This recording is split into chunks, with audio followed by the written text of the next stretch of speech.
Yo, la marque Titan Army m'a envoyé un écran pour faire une review. J'avais pas envie de faire juste, tu sais, il y a plein de vidéos sur YouTube où c'est des reviews, c'est des présentations de l'écran, quoi, tu sais, où ils te lisent les specs et ils te disent c'est vraiment super. J'avais pas envie de faire ça, du coup, moi j'ai acheté un outil qui permet de tester le temps de réponse des écrans. Et on va tester l'écran avec ça. Pour parler spec et prix quand même, vite fait rapidement, 32 pouces, 240 Hz, 1440p. Et c'est un écran incurvé. Niveau prix, ça c'est Amazon, ouais français c'est bon. C'est celui-ci, il est à 370 €. Si tu regardes un peu l'historique des prix, on est plutôt à 300-320 €, d'accord. Donc si par hasard tu veux acheter cet écran, tu dépasses pas 320 balles. Il me semble que la marque m'a donné un lien avec un code promo. Je le mettrai dans la description si je le retrouve. Mais voilà, Amazon allemand, il me semble qu'il est au même prix. Ouais. On va parler d'abord du...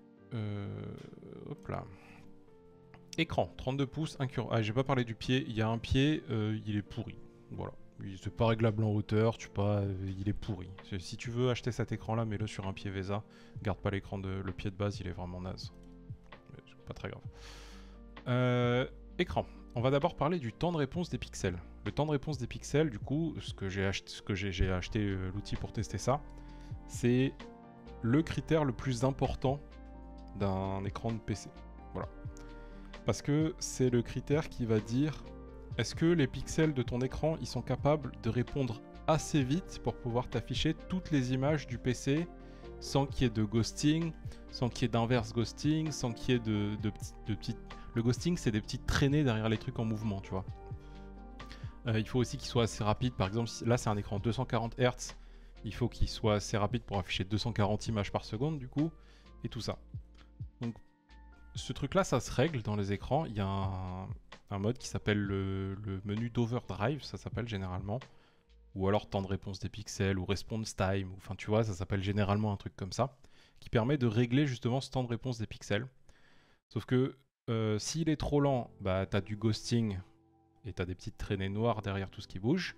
S'il est trop rapide, dans ce cas-là, t'as ce qu'on appelle de l'overshoot et t'as de l'inverse ghosting. C'est-à-dire que t'as aussi des traînées derrière les trucs, sauf qu'au lieu d'être noires, elles sont blanches.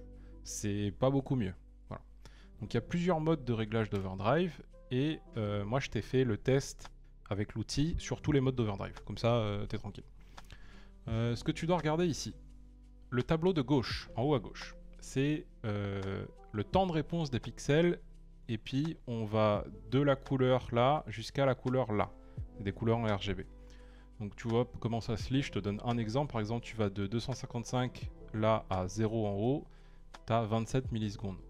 On part de 255, donc on part du blanc, on va à 0, on va au noir. Pour aller du blanc au noir, c'est 27 millisecondes. C'est un chiffre qui est assez normal ici. Ce que tu dois regarder aussi, c'est le deuxième tableau, là, le récapitulatif, qui te dit que pour 240 Hz, il y a 26% des transitions de couleurs là qui rentrent dans le temps entre deux images en 240 Hz. 26%, c'est assez naze. Voilà. Parce que c'est le mode avec l'overdrive complètement désactivé, donc le mode le plus lent. Donc beaucoup de ghosting et beaucoup de transitions qui ne rentrent pas dans le temps alloué pour 240 Hz. Par contre, comme c'est très lent, bah, on n'a absolument pas d'overshoot. C'est le tableau du milieu là.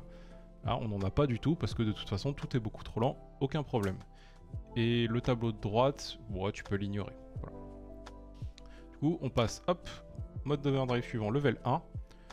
Le pourcent là, on est passé de 26 à 40, donc on a plus de transitions qui rentrent dans le temps des 240 Hz, donc on aura moins de ghosting, ça sera mieux. On n'a toujours pas d'overshoot, donc ça c'est cool. On passe au mode d'encore après, on est monté à 43% de transitions qui sont dans le temps alloué aux 240 Hz, c'est mieux. On commence à avoir un tout petit peu d'overshoot, mais franchement, quasiment pas. C'est pas un souci ce que tu vois là, tu vois. Ça se voit pas encore à l'œil.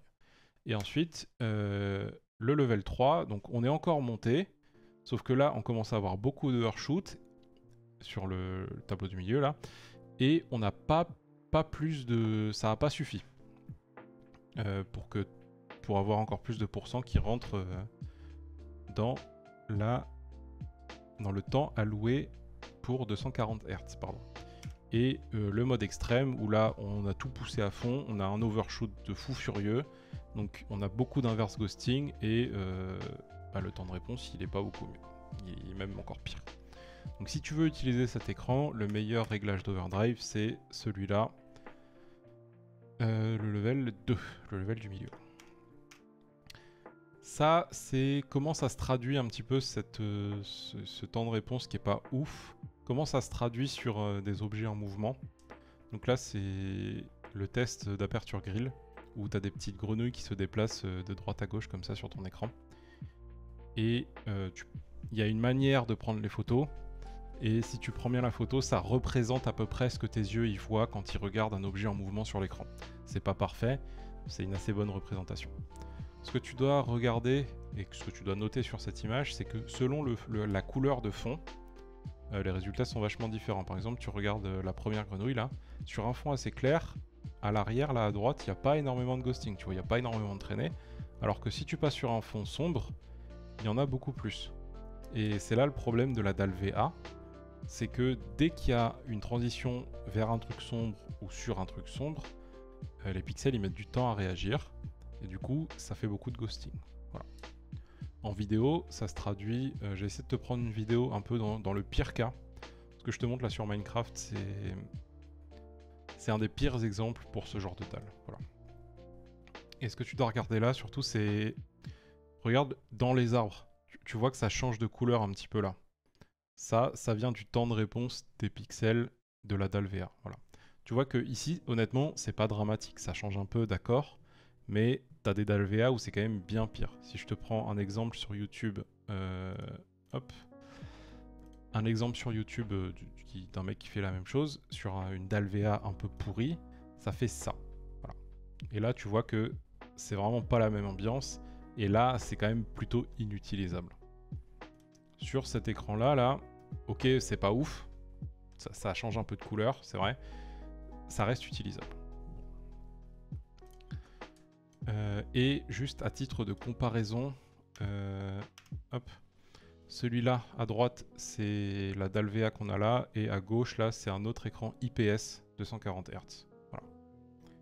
Et c'est principalement pour cette différence là que moi en tout cas je conseille souvent aux gens qui veulent faire du gaming de prendre une dalle IPS, parce que le temps de réponse il est meilleur, t'as moins de ghosting.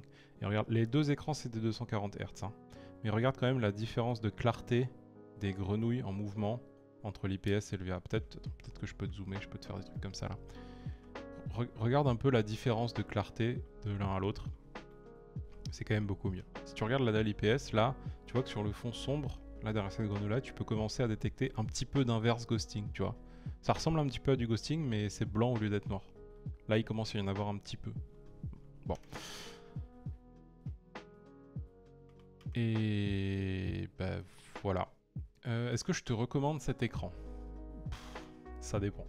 Franchement, pour la majorité des gens, la réponse ça va être non. Maintenant, ah oui, j'ai pas parlé de l'Adaptive Sync aussi. Il y a l'Adaptive Sync et elle marche. Voilà. Sauf que c'est une dalle VA, donc si t'es aux alentours, en fait si t'as une refresh rate qui est vachement instable, qui fait genre 40 fps, 100 fps, 40 fps, 100 fps, ça va clignoter. Mais ça c'est pareil sur toutes les dalles VA et c'est pareil sur toutes les dalles OLED. C'est lié à la technologie, tu peux pas y faire grand chose. Voilà. J'ai essayé de prendre un exemple, de le filmer avec mon téléphone, mais honnêtement on voyait rien, du coup j'ai laissé tomber. Mais si tu veux un exemple de ça, tu tapes RTX OLED. Flickr. Ah, ça. Et puis je pense, ouais voilà, tu vois, tu vas voir des exemples comme ça va être bien. Ils vont te montrer un peu à quoi ça ressemble, ok. Et bah voilà. Moi mes plans là c'est que je compte, je vais revendre cet écran là, je vais le revendre sur le bon coin pas très cher parce que de toute façon on me l'a donné. Et je vais essayer d'acheter la dalle IPS de Titan Army pour pouvoir en faire une review et voir si elle est bien. Parce que effectivement leurs écrans ils sont vachement pas chers pour les specs comparé à d'autres écrans, comparé à des LG, des machins comme ça. Ils sont pas chers et là l'écran il est pas super, mais c'est une dalle VA. Et d'autres dalles VA, même de LG ou de machin, elles sont aussi pourries, tu vois. Donc j'aimerais bien acheter une dalle IPS de pas cher de ce truc là, genre 200 balles pour un 1440p 180 Hz, c'est... Ouais, c'est pas si incroyable en fait, mais en fait c'est 165. 165 € pour ces specs là, c'est bien sur le papier. Donc moi j'aimerais bien acheter ça et puis comme ça je pourrais le tester et te dire ah peut-être ça c'est bien. Voilà.